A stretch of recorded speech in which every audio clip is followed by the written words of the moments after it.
Bismillahirrahmanirrahim. Assalamualaikum warahmatullahi wabarakatuh. Alhamdulillah, alladzi ja'ala ramadhana syahral Qur'an, hudan lin-nasi wa bayyinatin minal huda wal furqan. Wassalatu wassalamu ala nabiyyina Muhammadin wa ala alihi wa ashabihi wa man sara ala nahjihi ila yaumiddin. Amma ba'd, saudaraku, alhamdulillah kita sudah berada di bulan Ramadan. Bahkan sudah di pertengahan bulan Ramadan. Ramadan merupakan bulan Quran. Bulan diturunkannya Al-Quran. Bulan yang agung, bulan yang mulia. Diturunkan kitab Allah yang paling mulia. Qala ta'ala, a'udzu billahi minasyaitonir rajim. Bismillahirrahmanirrahim. Syahrul Ramadan alladzi unzila fil Qur'an. Hudan lin-nasi wa bayyinatin minal huda wal furqan. Faman syahida minkumus syahra falyasum. Bulan Ramadan yaitu bulan yang diturunkan di dalamnya Al-Quran sebagai petunjuk bagi manusia, sebagai penjelas, dan juga sebagai pembeda antara yang benar dengan yang salah. Saudaraku, maka Al-Quran itu adalah merupakan wahyu Allah Subhanahu wa Ta'ala yang sangat mulia. Al-Quran Allah turunkan di dalam bulan yang mulia. Al-Quran diturunkan melalui malaikat yang paling mulia, Jibril. Al-Quran diturunkan kepada manusia yang paling mulia, Rasulullah SAW. Al-Quran adalah merupakan nikmat yang sangat besar dari Allah Subhanahu wa Ta'ala. Nikmat yang agung.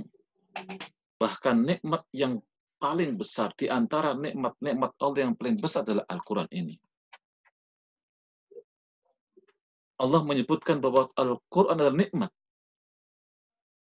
Allah berfirman, "Al-yawma akmaltu lakum dinakum wa atmamtu 'alaikum ni'mati." Allah menyebutkan Quran dengan istilah nikmati. Wa atmamtu 'alaikum ni'mati. Dan telah aku sempurnakan nikmatku, yaitu Al-Quran ini. Allah Subhanahu wa Ta'ala juga menyebutkan di dalam surat yang di dalamnya Allah menceritakan tentang nikmat-nikmat Allah Subhanahu wa Ta'ala. Dan nikmat yang pertama kali Allah sebutkan adalah nikmat Al-Quran.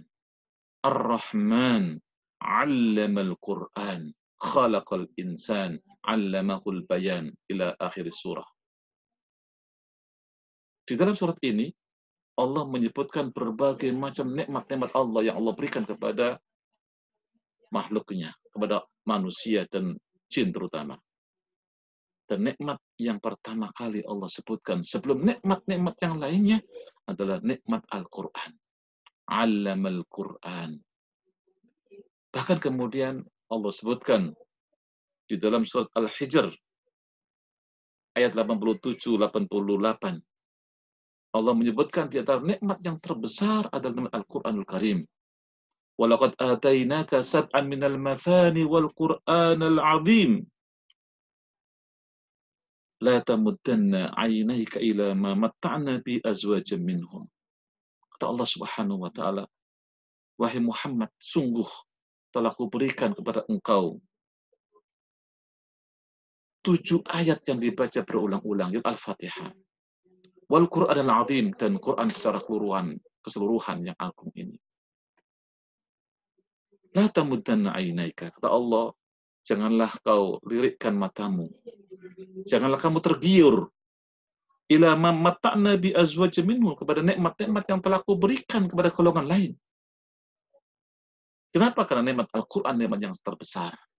Maka kamu jangan melirik, jangan tergiur dengan nikmat-nikmat lain yang telah kuberikan kepada golongan lain. Maka barang siapa yang telah mendapatkan Al-Quran, siapa yang di dalam hatinya ada Al-Quran, maka itu adalah kenikmatan yang besar dari Allah Subhanahu wa Ta'ala.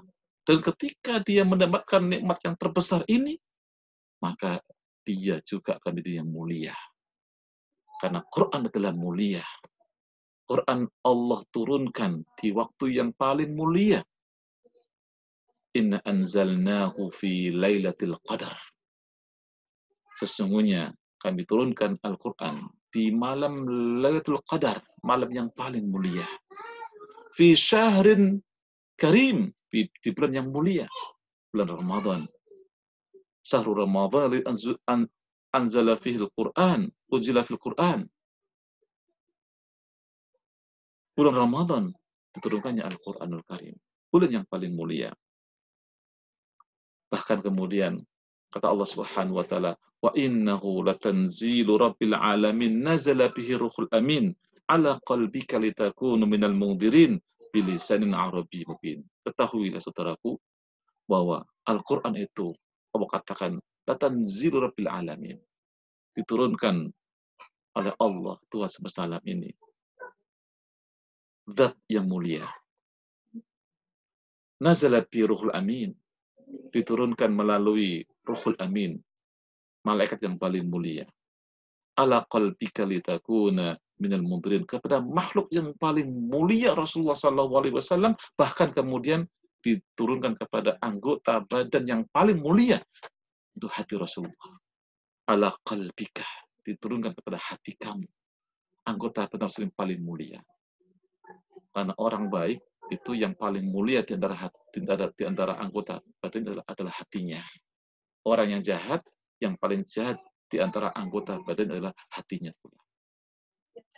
Ala qalbika litakuna minal mundirin. Bahkan benar bilisanin arabiyyin mubin, dan dengan menggunakan bahasa Arab, bahasa yang paling mulia. Maka barang siapa yang bersama Al-Qur'an, maka dia akan mulia. Mushaf Quran tadinya adalah kertas biasa.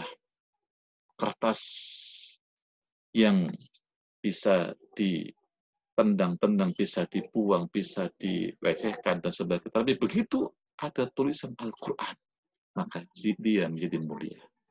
Dimuliakan oleh manusia. Dihormati oleh manusia. Apalagi manusia. Ketika di dalam hatinya ada Al-Quran, maka dia menjadi manusia yang mulia. Karena dengan Al-Quran tersebut, nikmat yang besar dari Allah Subhanahu wa Ta'ala, nikmat yang agung dari Allah Subhanahu wa Ta'ala. Karena itu, Quran adalah kemuliaan, Quran adalah nikmat dari Allah Subhanahu wa Ta'ala. Maka orang ketika bersama Quran, rasanya tidak mau berhenti dengan Al-Quran, ingin terus bersama Al-Quran. Ketika hati kita bersih, ketika hati kita suci, maka kita ingin senantiasa bersama Al-Quran. Uthman bin Affan radhiyallahu anhu pernah menyampaikan, "Idza tahurat qulubuna lama syabi'na minal Qur'an." Jika hati kita bersih, suci, maka niscaya tidak akan pernah kenyang dengan Al-Quran. Tidak akan pernah bosan dengan Al-Quran. Ketika hati kita suci, ketika hati kita bersih, bersih dari kesombongan, bersih dari riya, bersih dari ujub dan sebagainya, maka tidak akan pernah bosan dengan Al-Quran. Inilah di antara rahasia kenapa dulu para sahabat begitu luar biasa intensnya dengan Al-Quranul Karim. Bisa seharian bersama Al-Quran. Waktu-waktunya adalah berisi dengan Al-Quran. Karena hati mereka bersih. Maka ketika kita ingin dekat dengan Al-Quran, maka diantaranya adalah dengan membersihkan hati kita. Lebih mendekatkan diri kepada Allah Subhanahu wa Ta'ala. Ketika orang sudah bersama Al-Quran, maka dia mendapatkan kenikmatan yang paling besar dari Allah Subhanahu wa Ta'ala, dan dia menjadi orang yang mulia. Aqulu qouli hadza wa lakum minkum. Wassalamualaikum warahmatullahi wabarakatuh.